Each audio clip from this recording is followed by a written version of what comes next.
नमस्कार दोस्तों, अब ये दूसरा सेशन है जिसमें हम आपसे बात करने जा रहे हैं कि स्कूल के अंदर कैसे बात करनी चाहिए। मतलब स्कूल के अगर आप डायरेक्टर से मिल रहे हो, प्रिंसिपल से मिल रहे हो, तो आपको किस तरह से बात करनी चाहिए, क्या बात करनी चाहिए, कितनी बात करनी चाहिए। और ये बहुत महत्वपूर्ण है। क्यों महत्वपूर्ण है? कारण है इसका एक बहुत बड़ा। क्योंकि स्कूल चाहे आप मिडिल क्लास के जाके टच करो या टॉप क्लास की स्कूल टच करो या लोअर कैटेगरी की स्कूल टच करो, किसी भी स्कूल के डायरेक्टर से मिलो, आपको मिलेंगे केवल 5 मिनट ही। 5 मिनट में कुछ आपको ऐसा बताना होता है कि अगला आपको 10 मिनट तक सुने, और 10 मिनट में कुछ ऐसा बताना होता है कि अगला 1 घंटे तक आपको सुने। अब इतना टाइम तो है नहीं, इसलिए स्पेसिफिक चीज बतानी होती है। तो जब आप स्कूल में जाते हो तो आपका कहां से कैसे शुरुआत होती है उसको गौर फरमाइए। सबसे पहले नंबर पे तो जब आप स्कूल टच कर रहे हो, मिडिल क्लास स्कूल टच करनी चाहिए। एटलीस्ट 1 साल के लिए तो आप मिडिल क्लास स्कूल टच करो। MIDDLE middle class school touch करो। ये स्कूल क्यों काम किए? क्योंकि जो पेरेंट साल के 50,000 दे रहे हैं वो 5,000 एक्स्ट्रा भी दे सकते हैं, तो ये स्कूल्स काम किए। मिडिल क्लास स्कूल में मिडिल क्लास पेरेंट ही तो पढ़ेंगे, 70% इंडिया में मिडिल क्लास है, तो आपके लिए इजी है, वहाँ अप्रोच करो। अब जब मिडिल क्लास स्कूल में जाते हो तो आपकी पहली मुलाकात कहाँ पर होएगी, किधर होएगी? स्कूल में। स्कूल में सबसे पहले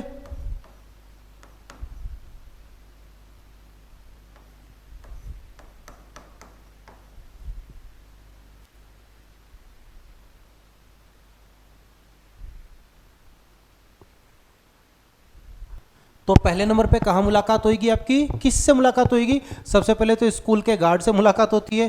तो फर्स्ट नंबर पे हम ले लेते हैं गार्ड, ठीक है ना। गार्ड साहब से मुलाकात होगी। स्कूल की एंट्री गेट पे गार्ड होते हैं ना, उनसे मुलाकात होगी, ठीक है। तो पहले नंबर पे हम वापस से लिख लेते हैं यहाँ पे। सबसे नंबर जब आप स्कूल में जाते हो तो सबसे पहले आपकी कहाँ पे मुलाकात होगी? फर्स्ट नंबर पे स्कूल गेट आएगा, ठीक है ना। स्कूल गेट के अंदर सबसे पहले नंबर पे किससे मुलाकात होगी? गार्ड से मुलाकात होगी, ठीक है। उसके बाद रिसेप्शन पे आप जाएंगे, ठीक है। रिसेप्शन पे मुलाकात होगी। फिर मौका पड़ेगा तो आपके पास में मौका आएगा प्रिंसिपल से मुलाकात होगी आपकी, है ना। प्रिंसिपल से मुलाकात होगी आपकी। मैं इसको वापस लिख देता हूं, ये लीजिए।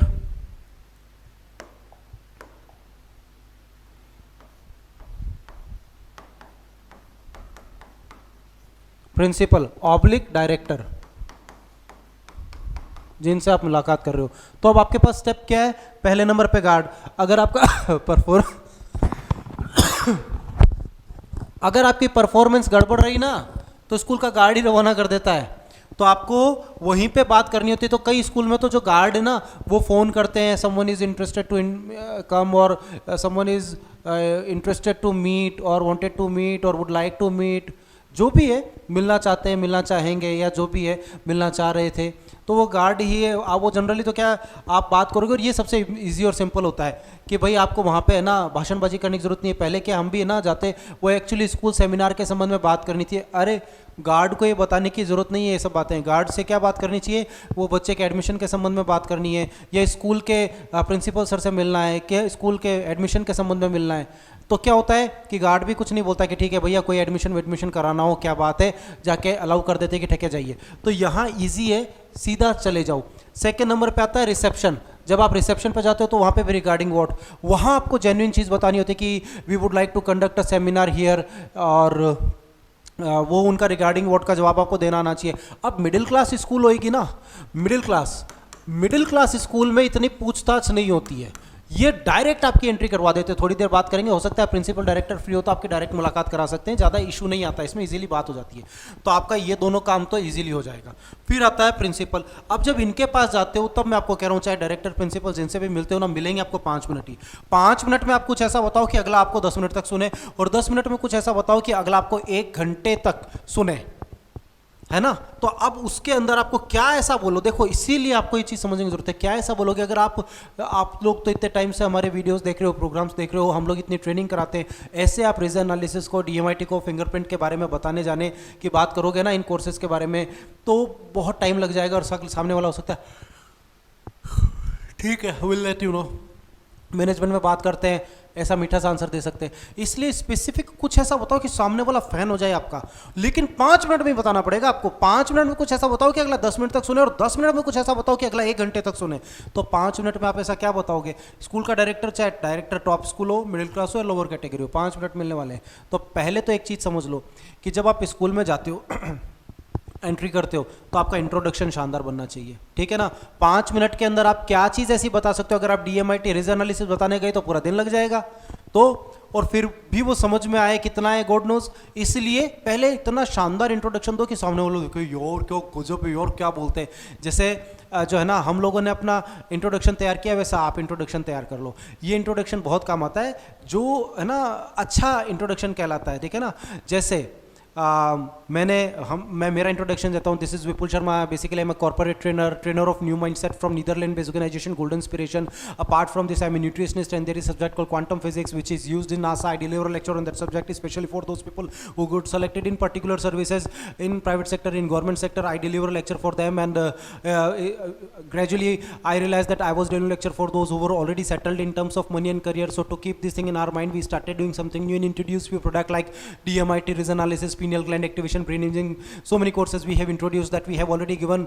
You just go through all the stuff that we are having. So अब ये मैंने इतना सारा बोला, ये मेरी प्रैक्टिस से तैयार किया हुआ है। तो इधर उधर डेविएट, घूमना फिरने का कोई इधर उधर होने का चांस ही नहीं है, because we have made it, we have prepared it कि भैया इतना ही बोलना है। और ये सटीक और स्पेसिफिक बोलेंगे ना तो हफ्जर्ड वे में इधर उधर नहीं बोलते हैं, तो हड़बड़ाहट नहीं होती है, घबराहट नहीं होती, और सटीक बोला जाता है। स्पेसिफिक आपका इंट्रोडक्शन तैयार करो, बहुत काम आता है। कोई भी मूवी बनती है बगैर स्क्रिप्ट की बन जाती है क्या? कोई भी गाना गाया जाता है तो ऐसे ही थोड़ी गाते चले जा रहे, गाते चल रहे हैं, ऐसा 2 दिन तक गाना ही गा रहे हैं। अरे 2 स्ट्रेंजा हो गए, 3 स्ट्रेंजा के गाने होंगे, इतने में कंप्लीट हो जाता है भाई। वही गाना लोगों को पसंद आता है भाई। 3 पैराग्राफ में, 2 पैराग्राफ में गाना कंप्लीट हो गया, बात खत्म। मूवी है, ऐसा थोड़ी है चले ही जा रही है जो 3 साल तक मूवी चल रही है। अरे भाई वो भी स्क्रिप्ट पे होती है, तो स्क्रिप्ट इंपॉर्टेंट है, वो बदलनी नहीं चाहिए, वो सटीक होनी चाहिए। तो आपका इंट्रोडक्शन भी फिक्स होना चाहिए कि भैया यही मैं बोलने वाला हूँ। अब मैंने तो इतना गजब का इंट्रोडक्शन तैयार किया है कि मेरे को शादी ब्याह में बुलाओ, चाहे से मेरे सामने कोई मिनिस्टर हो, चाहे IAS ऑफिसर हो, चाहे बिजनेसमैन हो, चाहे डॉक्टर हो, चाहे पॉलिटिशियन हो, चाहे बिजनेसमैन हो, कोई भी हो, चाहे एजुकेशनिस्ट हो, कोई भी हो, मेरा इंट्रोडक्शन सेम रहता है। उससे क्या है, मैं कंफर्टेबल रहता हूँ। मुझे मालूम है मैंने इतना शानदार तैयार किया है कि अगला क्यूरियोसिटी में कुछ तो पूछे तो अपना इंट्रोडक्शन पहले ही ऐसा बनाऊँ कि सामने वाला क्वेश्चन पूछे, अच्छा ऐसा भी कोई टेस्ट होता है क्या, अच्छा ऐसा कोई प्रोग्राम होता है, हमें बताओ ना। तो आपका इंट्रोडक्शन इतना शानदार तैयार होना चाहिए कि सामने वाला क्यूरियोसिटी में पूछे, और आपका धंधा चालू, आपका बिजनेस चालू। ऐसा थोड़ी है हाँ मैं भी एजुकेशन के बिजनेस में हूँ, हाँ मैं भी प्रैक्टिस करता हूँ, ये सब नहीं। स्पेसिफिक कुछ ऐसा बताओ कि सामने वाला पूछ ले, तो इंट्रोडक्शन शानदार होना चाहिए। और इंट्रोडक्शन 5 मिनट में स्कूल के डायरेक्टर से मिल रहे हो भाई, एक ऊंचे ओहदे पे है, चाहे स्कूल मिडिल क्लास हो, टॉप क्लास के हो, भैया 15-20 करोड़ से कम में तो स्कूल खड़ी नहीं होती है। तो भाई साहब वो इतना पैसा उनके पास है। और एक बात को समझ लीजिए, जो स्कूल चला रहे हैं ना उनके पास इतनी अकल है, क्योंकि आजकल स्कूल्स में प्रिंसिपल्स जो है ना कौन होते हैं, चाहे मिडिल क्लास स्कूल्स में देखो बड़े बड़े एजुकेशनिस्ट होते हैं जो ऑलरेडी कहीं सर्विसेज दे चुके हैं, उसके बाद जो है अब रिटायरमेंट के बाद में ऑब्लाइज करने के लिए या और बच्चों को कंट्रीब्यूट करने के लिए किन्हीं कारणों से स्कूल्स को ज्वाइन किया एज अ प्रिंसिपल तो या एज अ डायरेक्टर। तो भाई साहब वो पहले से एक है ना एक पारी खेल चुके हैं, तो वो पहले ही बहुत समझदार मैच्योर हैं। आपकी 2 लाइन के 10 अर्थ निकालते हैं, वो 2 लाइन दे दो उसमें सारी चीज़ को समझते हैं कि वो क्या कहना चाह रहे हैं। तो अब ऐसे व्यक्ति से आप मिलने जा रहे हो तो आपका इंट्रोडक्शन इंप्रेसिव होना चाहिए कि सामने वाला है ना 5 लाइन में सारी बात समझ जाए कि ये कितना खेला खाया है, कितना मजबूत है, कितनी देर टिक सकता है ना। अब 5 मिनट में वो तैयार हो गए कि यार ये तो चीज़ बढ़िया है। अब आपने दिया है तो अगला कहेगा ठीक है बताओ भाई क्या प्रोजेक्ट लेके आए हो। अब प्रोजेक्ट बताने की बारी है। अब जब आप प्रोजेक्ट बता रहे हो तो क्या प्रोजेक्ट बताओगे, ये इंपॉर्टेंट है। तो जो भी लोग स्कूल में जाना चाह रहे हैं, स्कूल डायरेक्टर प्रिंसिपल से बात करना चाह रहे हैं, वो इस चीज़ को समझ लीजिए कि किन से और कैसे बात करनी है। तो क्या बात करोगे, देखो मुझे हम लोगों को फ्रेंचाइज को कॉल आते हैं, हम वही सारी चीज़ बोलते हैं जो हम इंडिविजुअल किसी इंसान को बोलते हैं। कोई व्यक्ति अगर मेरे से इंट्रोडक्शन पूछ रहा है, शादी ब्याह में मिल गया, या कोई व्यक्ति मेरे से बात कर रहा है, तब भी मैं उनको रीजन एनालिसिस DMIT जो बताऊंगा ना वही मैं ग्रुप में बताने वाला हूँ। थोड़ा बहुत ऊपर नीचे चेंज आगे पीछे हो सकता है, लेकिन मोर और लेस सब कुछ सेम रहता है। काफ़ी हद तक चीज़ें सेम रहती है, थोड़ा बहुत इधर उधर हो सकता है। जहाँ पेरेंट्स ज़्यादा है वहाँ कैसे बात करनी है, जहाँ बच्चे ज़्यादा है वहाँ कैसे बात करनी है, लेकिन सब्जेक्ट मैटर तो सेम ही रहता है ना, बहुत ज़्यादा कोई अंतर नहीं आता है। हाँ आता है, जब पेरेंट्स से बात करते हो तो अलग चीज़ होती है, बच्चों से बात अलग तरह से करते हैं, लेकिन कंसेप्ट तो तब भी सेम ही रहता है ना। बात तो दोनों से रीजन एनालिसिस की करनी है ना, हमारे को ब्रेन इंजीनियरिंग की करनी है ना हमको, इसलिए। सो अब बात आती है स्कूल के डायरेक्टर प्रिंसिपल से क्या बात करोगे सर। अब देखो स्क्रिप्ट है, ये भी हमने तैयार किया है, हमने अपने अनुभवों से इस चीज़ को तैयार किया है। कारण कि आप समझो, एक मूवी आई थी बहुत बढ़िया, चांदनी चौक टू चाइना, अक्षय कुमार की। उसमें अक्षय कुमार के जो गुरु हैं उन्होंने एक बहुत बढ़िया बात कही कि मुझे तेरे जो दुश्मन है उनके उन 9,999 मूव्स की, जूडो कराटे की मूव्स की चिंता नहीं है जिनकी उन्होंने एक बार प्रैक्टिस की है। मुझे तेरे दुश्मन के उस एक मूव की चिंता है जिसकी उसने 10,000 बार प्रैक्टिस की है, क्योंकि वो मारेगा और खट तेरा नुकसान पक्का है। तो 10,000 बार प्रैक्टिस की हुई है ना, ऐसे ही हमारी ये जो स्क्रिप्ट है ना, इसकी हमारी 10,000 बार प्रैक्टिस की हुई है। हमने ऐसा तैयार किया है, इसको इस तरह से तैयार किया है कि सामने वाला चारों खाने चित्त फैन ही होना चाहिए। तो हमने, और उसमें सब कुछ बातों का समावेश होना चाहिए कि सामने वाले को सारी चीज़ पिक्चर क्लियर हो जाए कि ये क्या कंसेप्ट लेकर आ रहे हैं, ये क्या देना चाहते हैं, ठीक है, इनका मैसेज क्या है, ऑब्जेक्ट क्या है। तो मैं आपको वही स्क्रिप्ट बता रहा हूँ जो आप अपने स्कूल प्रिंसिपल डायरेक्टर से शेयर कर सकते हैं या किसी भी एक्स व्यक्ति से शेयर कर सकते हैं, ताकि आपका काम आसान हो जाए, ठीक है। तो सबसे पहले नंबर पे नमस्कार सर, नमस्कार मैम, मेरा नाम विपुल शर्मा है, मैं बेसिकली कॉर्पोरेट ट्रेनर हूँ, जो मेरा इंट्रोडक्शन है। और बच्चों के बेटरमेंट के लिए हम काफ़ी टाइम से काम कर रहे हैं। 2012 से हमारा जो है कंपनी का एस्टैब्लिशमेंट है। और एक बार, हाँ, मैं जो इंट्रोडक्शन में एक चीज़ दे रहा हूँ ना, ये आप भी जोड़ सकते हो। मुझे दूरदर्शन पे लेक्चर के लिए बुलाया गया था, हमें दूरदर्शन के लिए लेक्चर पे बुलाया गया था, और subject was very simple, to motivate those who were preparing for competitive exam. लेकिन उसमें थोड़ा सा ट्विस्ट था। ट्विस्ट ये है कि उन बच्चों को मोटिवेट करना था जिनका किन्हीं कारणों से आईआईटी या मेडिकल में सिलेक्शन नहीं हो रहा है। सो मोर और लेस इतनी सी चीज़ उनको बतानी है कि वो, है ना, हमारे को ये कार्य दिया गया कि उन बच्चों को मोटिवेट करो। Meanwhile they gave me a page research work that was I opening for me. हमारे लिए वो आई ओपनिंग था।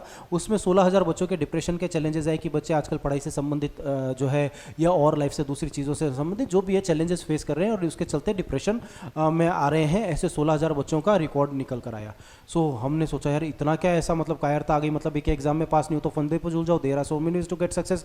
ऐसा क्या है कि एक एग्जाम में पास नहीं हुए तो सुसाइड करने की तरफ चल पड़े, एक एग्जाम में पास नहीं हो तो आप डिप्रेशन की तरफ चल पड़े। आजकल ऐसे एग्जाम्पल आते हैं ना, मैं सबका नहीं कहता हूं, लेकिन कुछ तो एग्जाम्पल आते हैं, एक दो तो आते हैं। वो भी क्यों आते हैं? जस्ट एक एग्जाम में पास नहीं हो तो ये तो गलत है ना। तो इसको ध्यान में रख के हम लोग एक प्रोजेक्ट लेके आए जिसका नाम है रिज एनालिसिस एंड DMIT। इसमें मैम या सर हम बच्चों के हाथ के फिंगरप्रिंट लेते हैं। हर वो व्यक्ति जो ये फिंगरप्रिंट से अपने करियर काउंसलिंग करवाना चाहता है उनके लिए हम बच्चों के हाथ के फिंगरप्रिंट लेते हैं। एक अंगुली के 3 प्रिंट लेते हैं, दोनों हाथों में हमारे 8 अंगुली और 2 अंगूठे, हर एक के 3 प्रिंट के हिसाब से 30 प्रिंट होते हैं, जिसके बेसिस पे एक रिपोर्ट जनरेट होती है जिससे आपको 5 बातें पता चलती है। पहली, आपका ब्रेन किस प्रोफेशन के लिए बेस्ट है, ठीक है ना। पहले नंबर पे तो ये निकल के आ जाता है कि आपका ब्रेन किस चीज़ के लिए बेस्ट है ना। 5 बातें पता चलेगी, कितनी? 5 बातें। तो पहला तो आ गया आपका ब्रेन किस चीज़ के लिए, डॉक्टर, इंजीनियर, IAS, बिजनेसमैन, जिस किसी के लिए ब्रेन बना है ना, वो रिपोर्ट में निकल कर आ जाता है। हम लोग एक सॉफ्टवेयर के बेसिस पे रिपोर्ट जनरेट करते हैं जिससे 5 बातें पता चलती है। दूसरा, आपका बच्चा बातों को मन में तो नहीं रखता है, स्टेज पर जाने का डर तो नहीं है, इंग्लिश में बात करने से नहीं घबराता है, या कोई भी और लैंग्वेज जिसमें जो बैरियर हो, हिंदी, संस्कृत, जो भी एक्स लैंग्वेज है। बट इंडिया में 70% people we are are not that much comfortable to speak English. सो इसलिए इंग्लिश लिख दिया, अदरवाइज कोई भी लैंग्वेज हो सकती है। तो इंग्लिश में बात करने से तो नहीं घबराता है, या कोई बात को मन में तो नहीं रखता है, स्टेज पे जाने का तो डर नहीं है, अंग्रेजी में बात करने से तो नहीं घबराता है, डिप्रेशन का शिकार तो नहीं है, ऐसा कोई भी चैलेंज हो तो रिपोर्ट में निकल कर आ जाता है। ये दूसरा पॉइंट हो गया, ठीक है। तीसरा पॉइंट क्या होगा? तीसरा पॉइंट है कि बच्चे का कौन सा ब्रेन ज़्यादा चल रहा है, लेफ्ट वाला या राइट वाला, ठीक है ना। ये तीसरा पॉइंट हो गया, लेफ्ट ब्रेन चल रहा है या राइट ब्रेन। जिनका लेफ्ट वाला ब्रेन ज़्यादा चल रहा है वो engineering, medical, IAS, IPS, chartered accountant पढ़ाई के थ्रू अच्छा करियर बनाते हैं। जिनका राइट ब्रेन ज़्यादा चल रहा है वो musician, sports person, businessman, politics, इन लाइन्स के लिए अच्छे हैं। ऐसे करके पूरा ब्रेन का एक्सरे कराता है। हम लोग क्या करते हैं, हमारे पास स्ट्रेंथ और वीकनेस दोनों आती है। स्ट्रेंथ में हम करियर सजेस्ट करते हैं और वीकनेस दूर करने के लिए भी हमारे पास प्रोजेक्ट है, ठीक है। साथ ही साथ आप ये भी बता सकते हो कि उसके अलावा एक चीज़ और पता चल जाती है, वो बच्चे का IQ क्या है ना, EQ, IQ, EQ, ठीक है, बच्चे का IQ, ठीक है, EQ, CQ और AQ, ठीक है ना, ये भी पता चल जाता है। उसके अलावा बच्चा अकेले ज़्यादा काम कर सकता है, ग्रुप, ये देखो ये चौथा पॉइंट हो गया। पांचवा, अकेले ज़्यादा काम कर सकता है या ग्रुप में, है ना, घर पे ज़्यादा काम कर सकता है या बाहर, है ना, फाइन मोटर स्किल्स कैसी है, ऑब्जर्वेशन कैसा है, ग्रोस मोटर स्किल्स कैसी है, ये भी चीज़ें रिपोर्ट में निकल कर आ जाती है। ऐसे करके पूरा ब्रेन का एक्सरे होकर आता है। हम लोग क्या करते हैं, हमारे पास स्ट्रेंथ और वीकनेस दोनों आती है, तो स्ट्रेंथ में तो हम करियर सजेस्ट कर देते हैं, और जो वीकनेस उसे दूर करने के लिए हमारे पास एक और प्रोजेक्ट है, इस called pineal gland activation and brain engineering, जो 12 डेज का वर्कशॉप होता है, जिसमें हम बच्चों को जो है स्पेसिफिक म्यूजिक सुनाते हैं, डांस कराते हैं, एक्सरसाइज कराते हैं, और हमारे द्वारा तैयार किया हुआ एक प्रोजेक्ट है ब्रेन इंजीनियरिंग, जिसमें हमारा पूरा पढ़ाई का एक सिस्टम है, जिसमें हम वीडियो फॉर्मेट, पिक्चर फॉर्मेट में बच्चों को पढ़ाते हैं, जिसके थ्रू बच्चों को पूरी की पूरी बुक पेज नंबर सहित याद हो जाती है। कैसे याद हो जाती है? पेज नंबर सहित याद हो जाती है। ठीक है, पेज नंबर सहित, पेज नंबर सहित, पेज नंबर सहित पूरी बुक याद हो जाती है। ठीक है ना, तो अगर आप ये कहते हैं ना, बताओ बच्चे पेज नंबर 48 पे क्या है, दे वुड आंसर 48, ये तो 41 से शुरू हुआ था, 48 पे तो खत्म हुआ है, और ये इसका जिस्ट है। ऐसा लेवल हम बच्चों का तैयार कर देते हैं, और इसी उद्देश्य से हम आपके स्कूल में आए हैं, आपसे बात करने आए कि आपके बच्चों का करियर काउंसलिंग भी कर सके, और जो है ना उनको बुक जो है थ्योरी की, एक बात और, पूरी बुक पेज नंबर सहित याद हो सकती है। कौन सी? THORY, थ्योरी, यानी कि मैथमेटिक्स ले आओ या फिजिक्स ले आओ, थ्योरी की कोई भी बुक पेज नंबर सहित याद की जा सकती है। अब ये सारी चीज़ आपको स्कूल प्रिंसिपल डायरेक्टर से शेयर करनी है। इसमें हम स्ट्रेंथ एंड वीकनेस, तो हम बच्चों का करियर भी गाइड करते हैं, वीकनेस दूर करने में हेल्प करते हैं, स्ट्रेंथ में करियर सजेस्ट करते हैं, साथ ही साथ उनको सिखाते हैं कि पूरी की पूरी थ्योरी की किताब पेज नंबर सहित कैसे याद की जा सके, तो दोनों बेनिफिट बच्चों को मिलते हैं और वो करियर में अच्छे से आगे बढ़ सकते हैं। ठीक है, ये हो गया एक पार्ट। दूसरा पार्ट कि भाई हम सबके साथ में ये चीज़ शेयर करते हैं, प्लीज़ ये मैसेज ना लेके जाएं, प्रिंसिपल डायरेक्टर से जिनसे भी मिले उन्हें क्लियर करें, ये प्योर साइंस बेस्ड प्रोग्राम है। हम किसी तरह का कोई भाग्य नहीं बता सकते, हम किसी तरह का कोई ज्योतिष नहीं बता सकते हैं। जैसे भगवान ना करे, मान लो कोई suppose someone is riding a bike, कोई मोटरसाइकिल चला रहा है और मान लो स्लिप हो जाए और मान लो गिर जाए और पैर में चोट लग जाए, मान लो लेफ्ट पैर में चोट लगी, दर्द हो रहा है, आप डॉक्टर के पास जाते हो, डॉक्टर को दिखाते हो, डॉक्टर देखते और कहते हैं यार ये तो पैर में तो स्वेलिंग सी लग रही है, सूजन आ रही है, आप एक काम करो आप एक्सरे करा लो। अब एक्सरे में आया मान लो फ्रैक्चर है, और फ्रैक्चर जो है डॉक्टर ने एक्सरे के थ्रू देख लिया और आपको कहा यार आपके तो पैर में फ्रैक्चर है, आप एक काम करो आप प्लास्टर करा लो। तो अब प्लास्टर करना या एक्सरे करना डजंट मीन ये हमने कोई भाग्य देख दिया या कोई ज्योतिष देख दिया। हाल फिलहाल क्या स्थिति है पैर की, वो रिपोर्ट में निकल कर आ गई कि हाल फिलहाल ये फ्रैक्चर है, उसका प्लास्टर कर दिया जाएगा ताकि पैर ठीक हो जाए। तो इसमें हम ना तो कोई भाग्य देख सकते हैं ना कोई ज्योतिष देख सकते हैं, हाल फिलहाल पैर की क्या स्थिति है वो सामने आ गई। ऐसे ही ये रीजन एनालिसिस DMIT है कि हाल फिलहाल क्या स्थिति है भैया, कहाँ पे न्यूरॉन्स ज़्यादा है, कहाँ पे न्यूरॉन्स कम है। जहाँ न्यूरॉन्स ज़्यादा है वहाँ पे आपको अच्छा परफॉर्म करने को मिलता है, जहाँ न्यूरॉन्स कम है वहाँ आप कम परफॉर्म करते हो। कमजोरी जैसी कोई चीज़ नहीं होती है, वीकनेस जैसी कोई चीज़ नहीं होती है। एक जगह 10 न्यूरॉन्स है, एक जगह 100 न्यूरॉन्स है, तो जाहिर सी बात है जहाँ 100 न्यूरॉन्स है वहाँ आप अच्छा परफॉर्म करते हो, जहाँ 10 न्यूरॉन्स है वहाँ कम परफॉर्म करते हो। हम क्या करते हैं 100 न्यूरॉन्स वाले में तो सजेस्ट करते हैं करियर, और वो जो 10 न्यूरॉन्स है ना उसको शार्पन करने का प्रयास करते हैं कि इसको की एक्सरसाइजेस के थ्रू, म्यूजिक के थ्रू इसको शार्पन किया जाए ताकि यहाँ भी अच्छा परफॉर्म करो। लेकिन इसको परफॉर्म कराने के लिए हमने अच्छा तैयार कर दिया, इसका मतलब ये नहीं कि इसी में करियर बना लो, क्योंकि यहाँ तो 10 ही न्यूरॉन्स है ना। अगर आप परफॉर्मेंस मान लो शार्पन करोगे भी तो वो 10 100 के बराबर काम करेंगे। इधर 100 न्यूरॉन्स है, यहाँ पे इतनी मेहनत हुई तो ये 1000 के बराबर काम करेंगे। इसलिए करियर उसी में बनाओ जिसमें न्यूरॉन्स ज़्यादा है, जिसमें कम है उन्हें शार्पन किया जा सकता है, और वो बेस्ट तरीका होता है जिससे करियर में हम गाइडेंस के लिए लोगों को कहते हैं। अभी इतना अच्छा प्रोग्राम है इसलिए आपको हमने सजेस्ट किया कि इस तरह से इस प्रोग्राम को किया जाए, तो बहुत सक्सेसफुल इस कार्य को करते हैं। ठीक है, यहां तक का क्लियर हो गया। अब कोई अगर मान लो आपसे ये कह दे कि साहब इसका थोड़ा सा हमारे को कहाँ से आया कैसे आया उसके बारे में बताओ, तो आपको समझना आना चाहिए। इस प्रोग्राम की शुरुआत 1926 से हुई थी। कब हुई थी? 1926 में डॉक्टर हार्वर्ड गार्नर, है ना, कौन? डॉक्टर हार्वर्ड गार्नर, ठीक है ना। डॉक्टर हार्वर्ड गार्नर जो है वो एक ऐसे शख्स हैं जिन्होंने इसके ऊपर जो है अच्छी खासी बुक लिखी है फ्रेम्स ऑफ माइंड नाम से, और 8 तरह की इंटेलिजेंस होती है हर व्यक्ति के अंदर, it is your duty to recognise the best. ठीक है, तो डॉक्टर हार्वर्ड गार्नर जो है वो पहले साइंटिस्ट है जिन्होंने 1926 के अंदर डॉक्टर हार्वर्ड गार्नर ने बुक लिखी और इसके मल्टीपल इंटेलिजेंसेस पे अपनी बात करी कि हर इंसान में 8 तरह की इंटेलिजेंस होती है, it is your duty to recognise the best of that person. सो अगर 8 तरीके, तो अब लोगों ने कहा यार 8 तरह की है, अच्छी बात है, बच्चा पढ़ाई में इंपॉर्टेंट है, या सॉरी बच्चा अगर पढ़ाई में इंटेलिजेंट है तो हमें परफॉर्मेंस से दिख जाता है, लेकिन किसी और फील्ड में इंटेलिजेंट है, हाउ वुड वी नो, हमें कैसे पता चलेगा? तो ऐसा कोई सिस्टम होना चाहिए। इसलिए पहली जो थ्योरी आई वो इनकी आई। फिर जो दूसरी थ्योरी आई वो जो है एक और साइंटिस्ट है जिनका नाम है हैरोल्ड कमिंस, वो ये पाम की थ्योरी लेके आए। वो क्या थ्योरी लेके आए? पाम की आए, रिजिस की थ्योरी है ना। किसकी थ्योरी लेके आए? रिजेस की, कि भैया हमारी जो अंगुली में रिजेस है ना, इनको काउंट करके ब्रेन को काउंट किया जा सकता है, ठीक है ना, वो लेके आए रिजेस की थ्योरी। और जो आप आधार कार्ड पे अंगूठा लगाते हो तो जो रिजेस दिखती है ना, उन रिजेस की थ्योरी लेके आए, ठीक है। अब तीसरे वैज्ञानिक आए, इनके एक कदम और आगे, उनका नाम है रोजर एस्पिरे, डॉक्टर रोजर एस्पिरे, जिन्हें नोबेल प्राइज मिला है। वो लेके आए लेफ्ट और राइट ब्रेन की थ्योरी। किसकी थ्योरी? लेफ्ट और राइट ब्रेन की थ्योरी, ठीक है ना। तीसरे वैज्ञानिक है रोजर एस्पिरे, लेफ्ट और राइट ब्रेन की थ्योरी लेके आए कि जिनका लेफ्ट ब्रेन ज़्यादा चल रहा है वो इंजीनियरिंग पढ़ाई के through, medical, IAS, IPS, chartered accountant, इन लाइन्स के लिए अच्छे हैं। जिनका राइट ब्रेन ज़्यादा चल रहा है वो musician, sports person, businessman, politics, इन लाइन्स के लिए अच्छे हैं। ऐसे करके जो upcoming scientist, they were very intelligent, उन्होंने इन तीनों थ्योरी को क्लब किया और एक प्रोजेक्ट बनाया जिसका नाम रखा गया DMIT एंड रिज एनालिसिस। ये लो साहब, ये RIDGE ANALYSIS, एनालिसिस ऑब्लिक, या लो नीचे ही लिख देते हैं DMIT, कुछ भी मान लो आप, ठीक है ना। रिज एनालिसिस जो है वो अपडेटेड वर्जन है, इसलिए इंपॉर्टेंट है, ठीक है ना। ये ओल्ड वर्जन है, हम तो दोनों ही देते हैं हमको, ताकि दोनों की ट्रेनिंग मिल सके, ठीक है। आपका परफेक्शन जरूरी है और साथ में बच्चे का या जो भी व्यक्ति करने जाए उनको बेस्ट काउंसलिंग दे सके, हमारा ऑब्जेक्ट ये है, ठीक है। सो ये प्रोजेक्ट तैयार हुआ, लेकिन यूज़ कौन करे? बहुत ही शानदार प्रोजेक्ट है। और मज़ेदार बात यह है कि ये प्रोजेक्ट के ऊपर बुक लिखी गई है, हमने भी किताब लिखी है, और भी लोगों ने, जैसे मैं आपकी जानकारी के लिए बताऊं, प्रोफेसर्स हैं यूनिवर्सिटीज़ के कईयों ने, जिनमें से कुछ की किताबें अमेजन के ऊपर भी अवेलेबल है, अच्छी बुक्स अवेलेबल है, उनमें भी इसका पूरा डिटेल दिया गया है कि ये टेस्ट, ये फिंगरप्रिंट का जो एनालिसिस है, कौन से सन में कब कितना कैसे किया गया, सारा डिटेल अवेलेबल है। सो आप उनको बहुत अच्छे से इसको पढ़ सकते हो, ठीक है। और MBBS के अंदर इसको डक्टाइलोग्राफी एंड डर्मेटोग्राफी नाम से पढ़ाया जाता है। सो बहुत जेन्युइन प्रोजेक्ट है, साइंटिफिकली प्रूवन है, और ये कहलाता है रिज एनालिसिस एंड DMIT। इस प्रोजेक्ट के अंदर हमने आपसे ये बात की है कि भाई ये फिंगरप्रिंट वाला कार्य कैसे होता है, इसका क्या ग्राउंड है एंड ऑल, ठीक है। उसके अलावा हमारे पास इसके रिकॉर्ड्स हैं कि कौन सी यूनिवर्सिटी में, इंडिया में कब या बाहर के देशों में कब कब कैसे कैसे कितना इसका रिसर्च किया गया, किस स्कूल में या कॉलेज में किया गया, या क्या चीज़ है।